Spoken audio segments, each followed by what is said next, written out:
Assalamualaikum warahmatullahi wabarakatuh. Saya Dewinta Arika Malis dengan NIM 2101040014. Di sini saya akan menjelaskan tentang makalah yang telah saya buat yang berjudul Sekolah sebagai Lembaga Sosialisasi dan Pengembangan Karakter Anak. Sebelumnya, apakah ada yang tahu apa arti sekolah itu?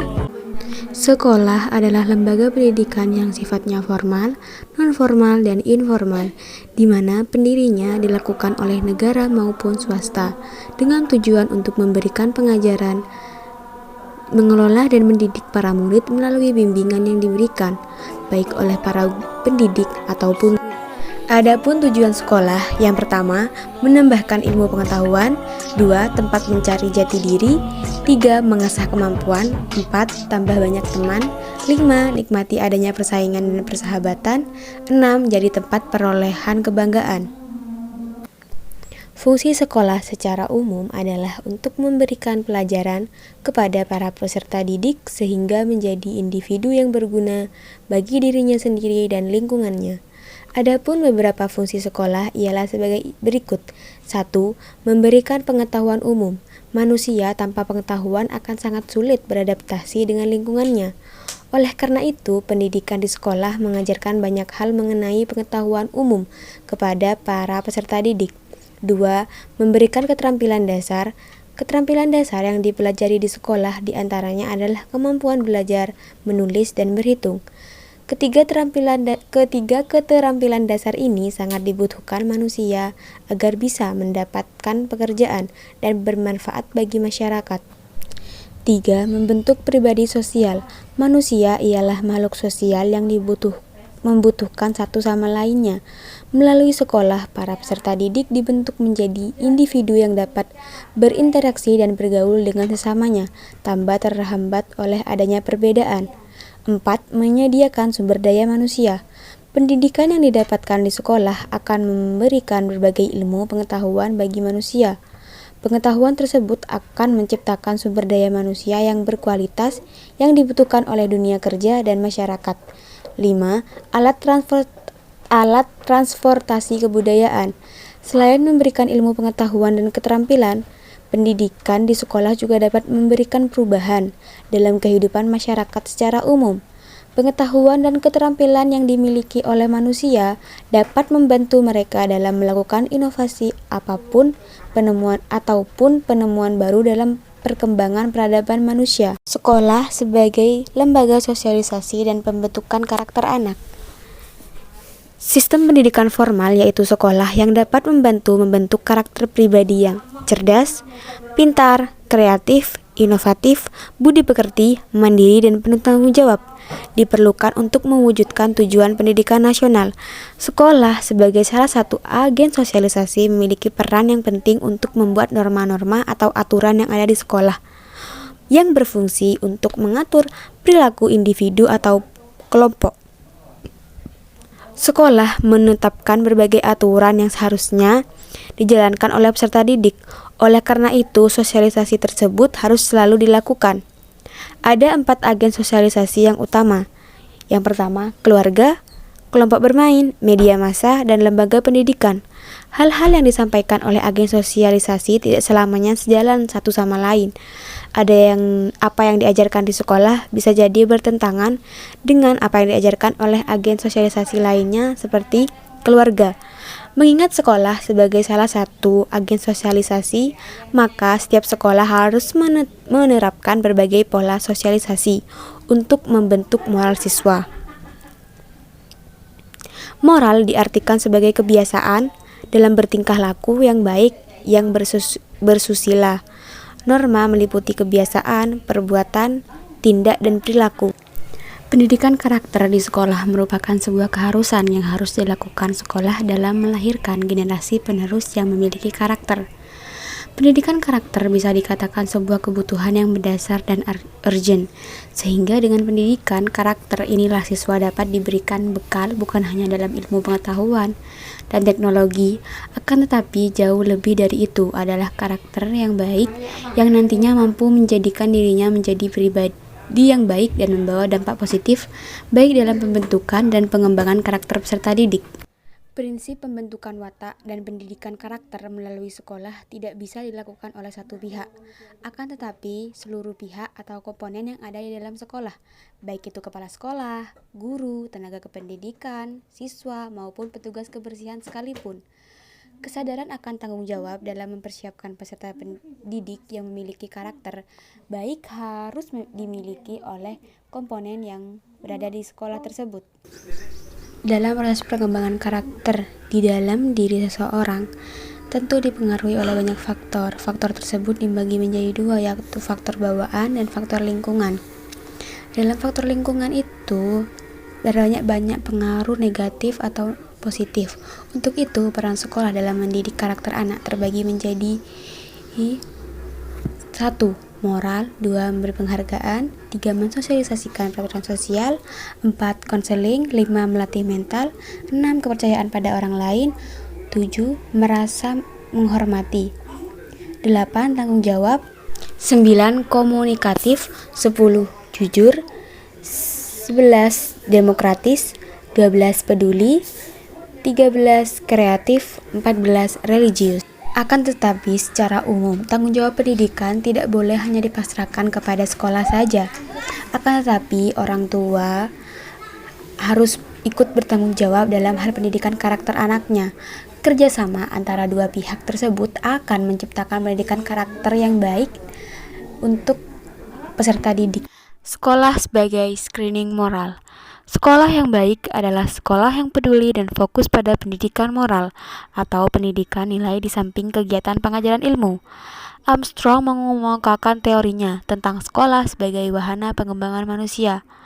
Maka pengembangan manusia dalam pendidikan dapat didefinisikan menjadi keseluruhan tindakan komunikasi lisan dan tulisan yang tujuan pendidikan lebih mengemukakan pada upaya membantu, mendorong, memfasilitasi pertumbuhan siswa sebagai manusia utuh, termasuk di dalamnya sisi kognitif, emosional, sosial, etika, kreatif, dan spiritual. Pendidikan moral di sekolah perlu dilaksanakan secara bersungguh-sungguh untuk membangun generasi bangsa yang berkualitas. Walaupun peran utama untuk mendidik moral anak adalah tanggungan orang tua mereka, guru di sekolah juga berperan besar untuk mewujudkan moral peserta didik yang seharusnya. Keluarga, sekolah, masyarakat bersama-sama bertanggung jawab mendidik anak-anak muda agar bermoral baik sekaligus pintar secara intelektual, sehingga terwujud generasi muda yang unggul. Tidak dapat dipungkiri bahwa pendidikan utama di sekolah adalah seorang guru. Walaupun demikian, perlu didasarkan bahwa pendidikan moral di sekolah tidak terbatas pada guru semata. Di sekolah ada pegawai tata usaha, pramu kantor, tukang kebun, dan komite sekolah. Semua subjek yang terdapat dalam sekolah berperan membangun moral siswa agar menjadi orang yang lebih baik. Guru yang baik tentu saja sangat strategis untuk membentuk moral siswa yang baik. Sebagaimana dinyatakan oleh Henry Kiroux, sekolah berfungsi sebagai ruang publik yang demokrasi. Sekolah sebagai tempat demokrasi yang didedikasikan untuk membentuk pemberdayaan diri dan sosial. Dalam arti ini, sekolah adalah tempat publik bagi peserta didik untuk dapat belajar pengetahuan dan keahlian yang dibutuhkan untuk hidup dalam demokrasi yang sesungguhnya. Oleh karena itu, guru adalah ujung tombak untuk mewujudkan moral yang baik dalam diri peserta didik. Maka guru terlebih dahulu harus bermoral baik. Dengan demikian, pendidikan moral yang dilaksanakan oleh guru akan lebih mudah diterima dan diladeni oleh peserta didik. Jadi, sekolah merupakan tempat menyaring moral atau screening moral, di mana para guru dituntut untuk membimbing para siswa yang sering melakukan pelanggaran agar kedepannya peserta didik menjadi lebih baik lagi.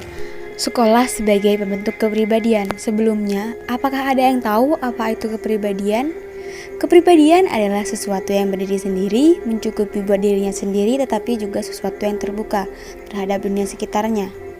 Menurut Alport, kepribadian adalah organisasi sistem jiwa raga yang dinamis dalam diri sendiri, yang menentukan penyesuaian diri yang unik terhadap lingkungannya. Membentuk kepribadian dalam diri artinya membicarakan cara untuk menjadi seseorang yang memiliki identitas dari keseluruhan tingkah laku yang berkarakter. Faktor-faktor pendukung kepribadian sebagai berikut. 1. Faktor internal.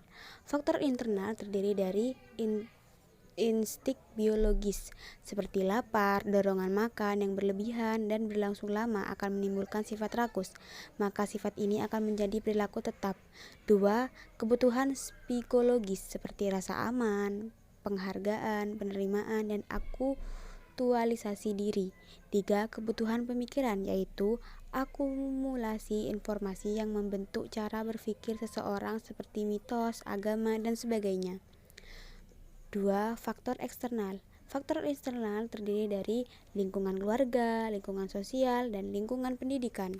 Untuk itu, sekolah memiliki peran penting dalam membentuk kepribadian anak. Di sekolah, peserta didik diajarkan tentang norma-norma budaya yang berlaku di masyarakat, bangsa, dan negara.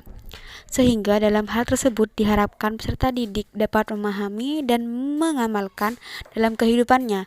Dengan memahami dan mengamalkan tentang norma-norma yang berlaku dapat menjadikan peserta didik memiliki kepribadian yang baik. Kepribadian anak terbentuk oleh pengarahan lingkungan terhadap perilaku anak dari waktu ke waktu secara terus-menerus, termasuk sekolah sebagaimana lingkungan kedua tempat anak berinteraksi dan mengembangkan kemampuannya. Berikut ini beberapa sifat yang menunjang pembentukan kepribadian menyenangkan dan peran guru di sekolah dalam rangka menumbuh kembangkannya. 1. Ambisi. 2. Asertif. 3. Antusiasi. 4. Percaya diri. 5. Mau bekerja sama. 6. Berbesar hati. 7. Kontrol diri. 8. Tidak mudah putus asa. 9. Gembira. 10.